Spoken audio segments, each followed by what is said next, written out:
안녕하세요, 헌터입니다. 오늘 분석해볼 기업은 두산에너빌리티입니다. 이 기업은 발전설비 및 담수설비, 주단 조품, 건설 중장비 및 엔진, 토목과 건축공사 등의 사업을 영위하고 있습니다.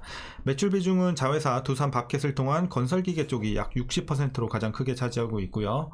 월봉으로 차트 보시겠습니다. 이제 과거에 한번 크게 솟았다가 다시 한번 주저앉았고 이후로는 굉장히 좀 지지부진하면서 재미없는 주가 구간이 이어지고 있습니다.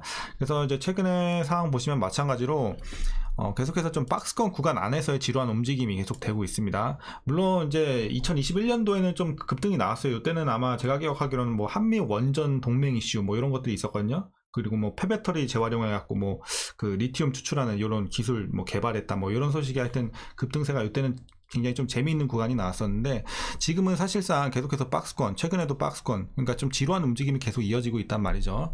그리고 이제 최근의 상황 보시면, 자, 완전 최근 보시면 이제 최근에 이제 블록딜 이슈가 있었죠. 그래서 자회사 뭐 두산 밥켓 이제 팔면서 이제 5%인가 이렇게 매각하면서 이런 것들이 악재로 좀 작용을 했어요. 그래서 이후로는 다시 한번 좀 눌리는 이런 구간이 좀 이어지고 있는 현재 상황이 되겠습니다. 자, 그래서 이제 앞으로 이제 다시 한번 좀 올라가면서 힘을 얻을 수 있는 구간이 나올 수 있을지 분석을 좀 통해서 알아보도록 하겠고요. 자, 이제 짧게는 이제 여러분들 이제 수익 구간에 계시는 분들도 계시겠지만 길게는 좀 물려 계시는 분들도 다수 있을 것으로 판단이 됩니다. 자, 이런 이제 다양한 평단 속에서 여러분들 각자 어떻게 좀 대응을 해야 될지 투자 전략까지 함께 알아보는 시간 갖도록 하겠습니다. 자, 그럼 이어서 수급 상황입니다. 한 달 기준으로 개인이 팔았고요. 외국인과 기관이 사고 있습니다. 그래서 거의 대부분 이제 개인이 혼자 가고 있고 외국인과 기관은 좀 움직임을 같이 하는 모습이 계속 이어지고 있어요. 그래서 이제 개인이 팔면 외국인과 기관이 사주고 있고 반대로 최근에는 이제 개인이 좀 사면서 외국인과 기관의 매도세가 이어지고 있습니다. 좀 이런 형식으로 이제 스탠스를 보시면 되겠고요. 자, 이어서 공매도 비중 살펴보시면요. 이제 굉장히 좀 안정적입니다. 이제 과거에도 나쁘지 않았어요. 과거에도 좀 비교적 좀 안정적이었고 계속해서 좀 한 자릿수 보유하고 있습니다. 그래서 지금은 뭐 대부분 4% 미만대고요. 너무 좋습니다. 그래서 대차 잔고도 그러다 보니까 많이 내려왔죠. 과거에 이제 2,800만대에서 자, 지금 1,600만대까지 굉장히 많이 내려왔습니다. 자, 그래서 이제 공매도 비중, 그러니까 공매도 걱정은 여러분들이 뭐 전혀 안 하셔도 될 것 같고요. 이어서 동사 재무제표 분석 시작해 보도록 하겠습니다. 2018년도 매출부터 확인해 보면 14조, 15조, 9조, 10조, 자, 15조, 17조. 그러니까 과거 한번 눌렸어요. 그때 2020년도에 좀 크게 늘렸고, 요때 이후로 다시 한번 좀 우상향하고 있습니다. 그래서 최근 3년간의 이제 매출은 증가세에 있어요. 이런 점은 좋아 보이는데. 일단 영업이익과 당기순이익이 일단은 보시면요, 그래도 당기순이익은 작년 대비해서 좀 많이 올라가거든요. 그래서 개선세가 좀 크게 들어오는데 영업이익이 좀 아쉬워요. 사실 영업이익이 이제 가장 중요하긴 한데 영업이익은 뭐 약간 올라가요. 많이는 개선이 되긴 하지만 많이 올라가진 않아요. 이런 부분이 좀 아쉽지 않나. 그리고 매출도 마찬가지로 그렇게 막 엄청 대폭 는 건 아니고 살짝 늘고, 그리고 내년 이제 추정치도 거의 횡보세, 이런 점이 좀 아쉽게 느껴지고 있습니다. 물론 추정치는 얼마든지 바뀔 수 있는 부분이 있지만 지금 현재 재료로서는 이렇게 좀 추정이 되고 있다는 점 좀 아쉽다고 말씀드릴 수 있겠지만 일단은 그래도 개선된다는 점에서는 좋아 보입니다, 올해.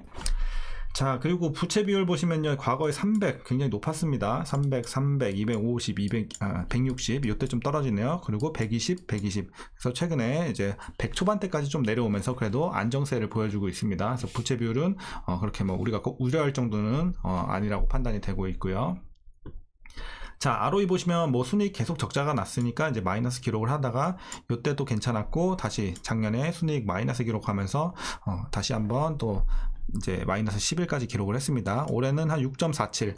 뭐 아직은 조금 더 수익성이 이제 분발할 필요는 있겠어요. 하지만 그래도 과거에 대비해서는 일단은 마이너스를 좀 벗어났다는 거에서 좀 좋아는 보입니다. 하지만 수익성이 아주 좋다라고 말씀드리긴 좀 힘든 수치다, 이렇게 보시면 되겠고, EPS도 마찬가지 흐름으로 보시면 되겠습니다. 자, 그리고 배당금이 좀 없어요. 그게 좀 아쉽다고 판단이 되고 있고, 뭐 실적이 뭐 잘 나오고 있지 않기 때문에 계속해서 적자를 기록을 했었고, 그렇기 때문에 사실 배당을 하는 것도 말이 안 되긴 해요. 근데 어쨌든 배당이 없다는 게 아쉽고 올해도 일단은 배당을 안 할 것으로 기대가 되고 있습니다. 자, 그리고 올해 추정 PER은 23.29배, PBR은 1.45배 나오고 있습니다. 그리고 현재 주가 밸류 상황은 약간 고평가되어 있습니다. 그러니까 많이 비싼 건 아닌데 약간 비싼 구간, 그래서 지금은 싸지 않다 정도로 여러분들 보시면 될 것 같아요. 자, 이어서 동사 관련 이슈 한번 살펴보도록 하겠습니다.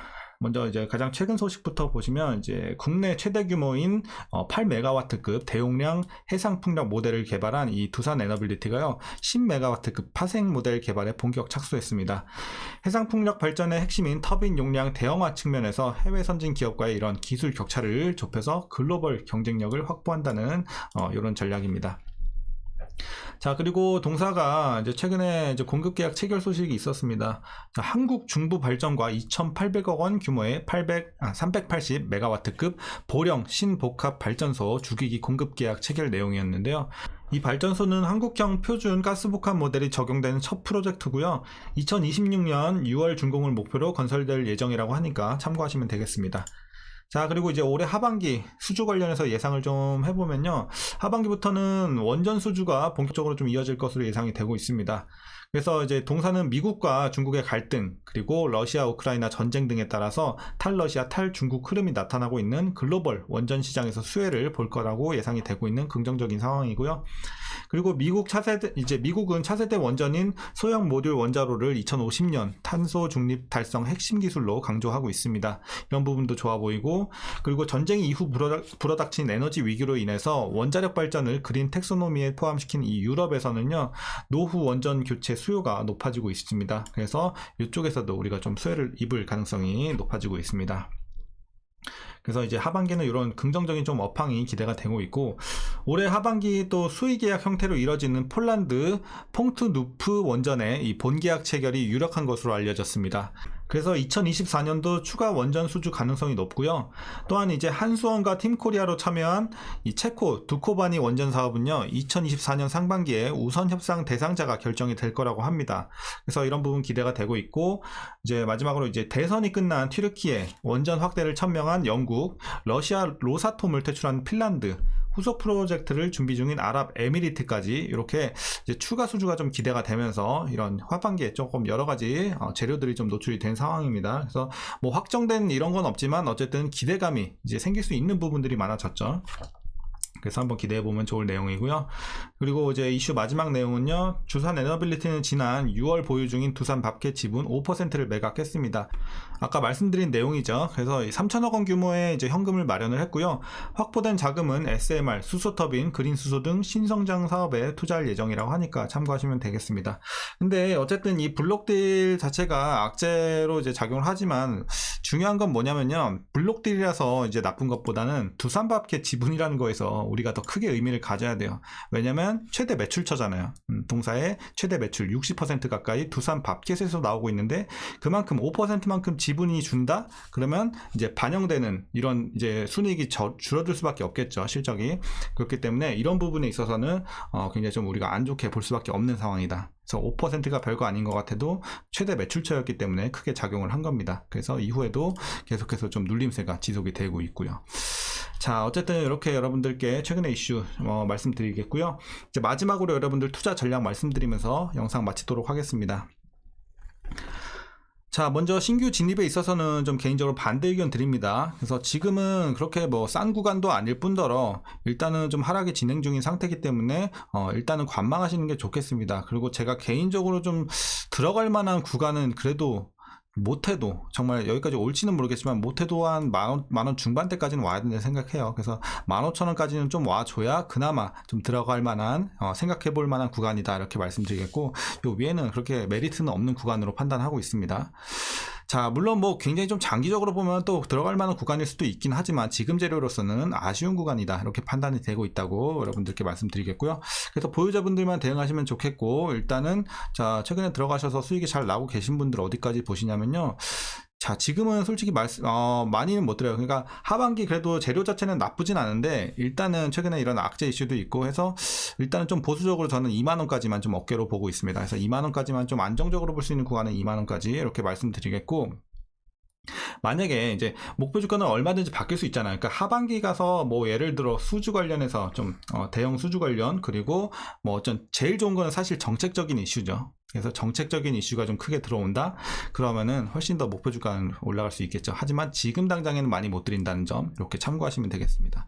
근데 어쨌든 이제 보유자분들도 걱정할 거는 뭐 크게 없어요. 그러니까 최근에 이런 블록들 이슈도 일단은 주가에 좀 대부분 반영이 됐고, 그리고 이제 대부분 반영이 됐고, 이제 최근에 내리는 건 또 이제 증시가 조금 가라앉고 있잖아요. 최근에 이제 증시가 좀 안 좋다 보니까 다시 한번 좀 내려가는 이런 움직임인데, 어쨌든 그래도 지금 뭐 악재들은 좀 반영이 다 됐고, 이제 앞으로는 좀 올라갈 수 있는 이슈들이 좀 더 나올 수 있지 않을까, 저는 이렇게 판단을 하고 있기 때문에 보유자분들 뭐 너무 안 좋게 볼 구간은 이제 지났다, 이렇게 좀 판단이 되고 있습니다. 자, 그래서 이제 보유자분들 이제 2만원까지 한번 노려보시면 좋을 것 같고, 2만원 갔는데 뭐 좋은 이슈가 계속 나오고 있다, 그러면 조금 더 보셔도 되겠죠. 그리고 제가 또 주기적으로 영상 올려드리고 있으니까 그때 또 목표 주가 한 번 더 말씀드릴게요, 향후 이제 영상에서. 자, 그리고 이제 위에서 마지막으로 물리신 분들은 이제 대응 방법은 마찬가지로, 자, 목표 주가 2만원 아래로 평단 맞춰주시면 됩니다. 그래서 뭐 대부분 2만원까지는 충분히 맞출 수 있는 구간으로 판단이 됩니다. 정말 이런데 막 3만원 여기 완전 꼭대기에서 뭐 물리지 않는 이상 사실상 2만원까지 맞추기는 굉장히 수월하죠. 그래서 물리신 분들 2만원 아래로 좀 맞춰주시고, 향후에 주가 올라오면 그때 이제 빠져나올 것인지 고할 것인지 그때 상황에 맞춰서 전략 짜보시면 될 것 같습니다. 자, 그럼 오늘 전략은 여기서 마치도록 하겠습니다. 오늘 영상도 조금이나마 유익하셨다면 구독과 좋아요 한 번씩 부탁드리겠고요. 자, 한 주간 고생들 많으셨습니다. 이제 푸근한 주말들 보내시고 리프레시 하는 시간 가지셨으면 좋겠습니다. 오늘도 이렇게 찾아와 주셔서 감사합니다.